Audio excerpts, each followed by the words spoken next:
Welcome to the deep dive. Today, we're really going deep, way down into how habits work. That's right. We're pulling insights from that great book, The Power of Habit, How to Create Life-Changing Routines. A classic, really. You mentioned wanting to, grasp things quickly but also deeply. And understanding habits, that feels like finding the control panel for so much of life. It really is. Our mission today is to unpack how habits actually form. Right? Figure out how we can untangle the ones we maybe don't want anymore. Yeah, the sticky ones. Exactly. Yeah. And give you some solid ways to build good habits that actually, stick. Practical stuff. Tools and examples, hopefully things that really click. Absolutely. Yeah. And thinking about that desire for knowledge you can actually use, habits are such an efficient route to change. Instead of just relying on willpower all the time, which, let's face it, is exhaustible. Totally. It runs out. You can work with how your brain is already wired for these automatic behaviors. Health, productivity, personal growth. It applies everywhere. Working with the brain, not fighting it. I like that. Okay, let's jump in. Where do these habits even live in our heads? Well, the core idea is the habit loop. It's a neurological thing. Okay. 3 parts. Cue, routine, reward. Cue, routine, reward. Got it. And this process is largely handled by a part of the brain called the basal ganglia. Basal ganglia. Yeah. It's amazing because it automates things, lets us do stuff without thinking too hard about it, frees up mental energy. It's like, your brain's autopilot. Autopilot for behavior. That makes a lot of sense. Okay, cue, routine, reward. Can you give us a concrete example? Like, how does this play out day to day? Sure. Think about work stress. Deadlines are piling up. You feel that pressure building. Okay, yeah, familiar feeling. That stress, that's the cue. Right. Your routine might be reaching for a cookie or maybe just grabbing your phone and scrolling for a bit. Guilty. And the reward. It's that little moment of relief, maybe pleasure, or just a distraction. It eases the stress momentarily. Okay, so the stress triggers the action gives a little hit of relief. Precisely. And that loop gets stronger every time you run through it. Right, which explains why it's so automatic. Right. So, if we understand this loop, how do we use that knowledge? How do we change things? This is where it gets really practical and honestly quite hopeful. The key insight from the book is you don't always have to eliminate the whole loop. Often you can keep the cue, keep the reward, but swap out the routine. Swap the routine. Interesting. How does that work with the stress example?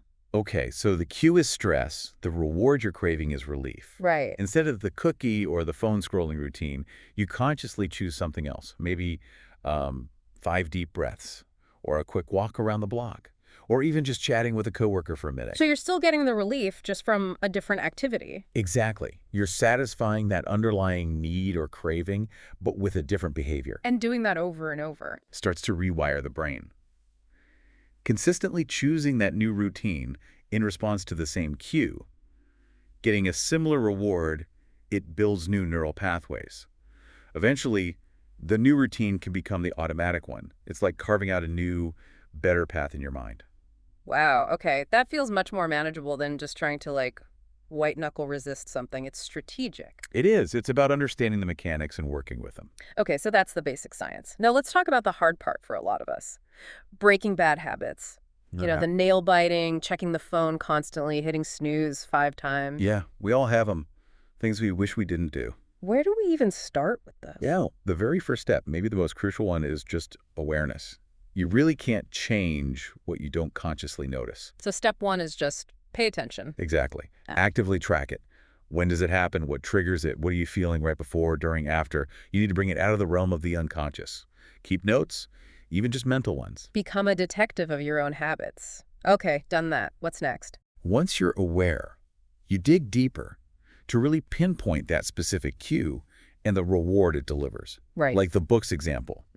Maybe boredom is the cue. Snacking is the routine. Yeah. And the reward is stimulation or just breaking the monotony. Okay. Once you know your loop, you can start experimenting with replacing that routine. Yeah. If boredom hits, instead of snacking, maybe try chewing gum, or get up and stretch, or quickly read an interesting article. Find something else that satisfies that same need for stimulation or distraction. Precisely. And you might need to try a few different things to see what works, what gives you a similar payoff. Trial and error.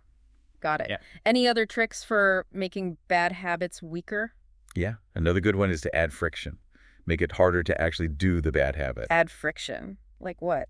Well, if you doom scroll too much, maybe delete the app off your phone. Or log out every time you use it. That extra step. Right, it breaks the automatic flow. Exactly. Or if it's watching too much TV, maybe unplug it after you use it. Yeah. Just putting a small barrier in the way can disrupt the automatic pilot. Gives you a moment to think. Making the easy path the better path, or at least making the bad path harder. Smart. And another really key thing. Yeah. Start small. Don't try to fix everything at once. Yes. The classic New Year's resolution trap. Right. Pick one habit. Focus on tiny, consistent changes. Trying to do a massive overhaul usually doesn't stick. Small steps. Okay. And you mentioned something earlier. The book stressed replacing, not just removing. Why is that so important? That's a huge insight. Our brains apparently don't like a vacuum. Hmm. If you just try to stop doing something you've done for ages without putting something else in its place, it's much harder. There's a void. By consciously choosing a replacement behavior. You give the brain a new job to do when the cue hits. Exactly. You provide an alternative pathway to follow, Hmm. hopefully one that still leads towards that underlying reward you were seeking. So instead of just don't eat the afternoon cookie, it's when the 3 p.m. slump hits, have an apple ready. Precisely. You're meeting the need maybe for energy or a break with a better alternative. Makes sense. And finally, perhaps most importantly, be patient. Be kind to yourself. Slipping up is totally normal. Yeah, it happens. It doesn't mean you failed. Just notice it, maybe learn from it if you can, and get back on track. Consistency over the long haul is what matters, not perfection. Good a reminder, patience and persistence. Okay, we've got strategies for ditching the bad stuff. Let's flip it. How do we build the good habits? The ones we actually want. Exercise, reading more, writing daily, saving money. Right, the positive side. Building good habits uses the same core principles, just focused on setting yourself up for success from the start. Okay. And one really powerful technique the book highlights is called habit stacking. Habit stacking. Tell me more. Sounds efficient. It is. The idea is simple. You link a new habit you want to form directly onto an existing habit you already do automatically. The formula is basically, after I do my current habit, I will do my new habit. Give me an example. Like, after I brush my teeth in the morning, I will meditate for 2 minutes. Or after I pour my morning coffee, I will read 1 page of a book. Oh, I see. You use the old habit as the trigger for the new one. Exactly. It piggybacks on something already established, takes away the need to remember or decide. Very clever. Less mental effort. What else? Another huge one, building on B.J. Fogg's work, is starting tiny, like ridiculously small. How small are we talking? So small, it feels almost silly not to do it, impossible to fail. If your goal is exercise, maybe start with literally 1 push-up a day. 1 push-up, really? Yes. Or write just 1 sentence if you want to journal daily. Wow. The point is to eliminate the friction of getting started. That 1 push-up, done consistently, builds momentum. It proves to yourself you can stick with it. Then naturally, you often start doing more over time. It's about building that initial success streak. Kickstarting the habit engine with the tiniest possible action. I like that. Yeah, it's surprisingly effective. And related to that is tracking your progress. Right. Seeing the evidence. Using a habit tracker, a calendar, an app, whatever, gives you that visual proof of consistency. Seeing the chain of X's grow. The don't break the chain idea. Exactly. That visual chain becomes its own motivator. You don't want to break it. Makes sense. What about setting up our environment? Huge factor. Use visual cues. Make the good habit obvious. If you want to work out in the morning, lay out your gym clothes the night before. They're right there, waiting. Hard to ignore. Or put the book you want to read on your pillow. It's a clear signal before bed. Making the cue visible makes the action easier. Setting yourself up for success by designing your space. Okay? And try to make the habit attractive. Pair it with something you enjoy. Like rewarding yourself. Sort of, but even linking the activity itself. Yeah. Maybe you only listen to your favorite podcast while you're cleaning the kitchen. Temptation bundling. Right. Or make that healthy smoothie absolutely delicious so you actually look forward to it. Connecting the habit to pleasure makes it more sustainable. Okay, so make it obvious, make it easy, make it attractive. What about getting others involved? Accountability. Definitely helps for many people. Telling someone your goal, a friend, partner, group, creates social accountability. Knowing someone might ask you about it. Exactly. Or joining a community, online or offline, where others have similar goals. That shared journey provides support and motivation. The power of the group. And you mentioned rewards earlier, too. Yes. Don't forget to celebrate the wins, even small ones. Acknowledge your consistency. It reinforces the behavior. It doesn't have to be big, just taking a moment to feel good about sticking to it strengthens that loop. Rural mental pat on the back. Absolutely. And there was that powerful quote towards the end of that section. You don't rise to the level of your goals, you fall to the level of your systems. What's the essence of that?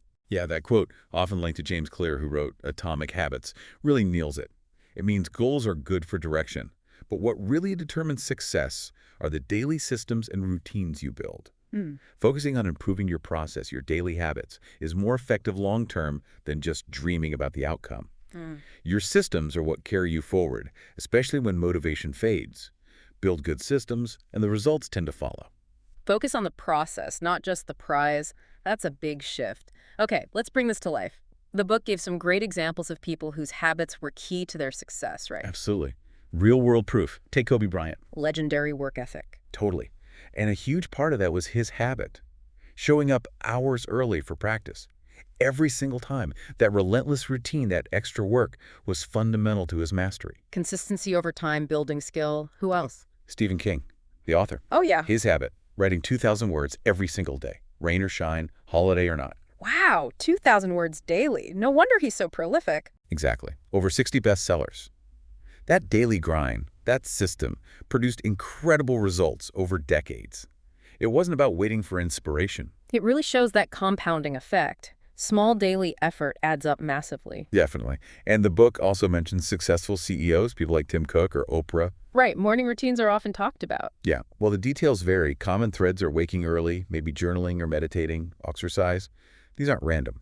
They're habits designed to set a productive, focused tone for the day. Creating structure and clarity right from the start. And think about Warren Buffett. His famous habit of reading for hours every day, 5, 6 hours sometimes. Just reading. Reading reports, news, books. That constant intake of information, that learning habit, is directly tied to his incredibly informed investment decisions. So these examples, they're not about overnight success. They're about the long game, about consistent, sometimes unglamorous, habits repeated over years and years. That's exactly the point the book makes.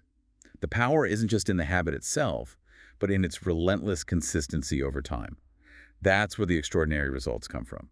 Small hinges swing big doors, eventually. Okay, this has been incredibly clarifying. Let's try and boil it down. If someone listening remembers just a few things from this deep dive, what should they be?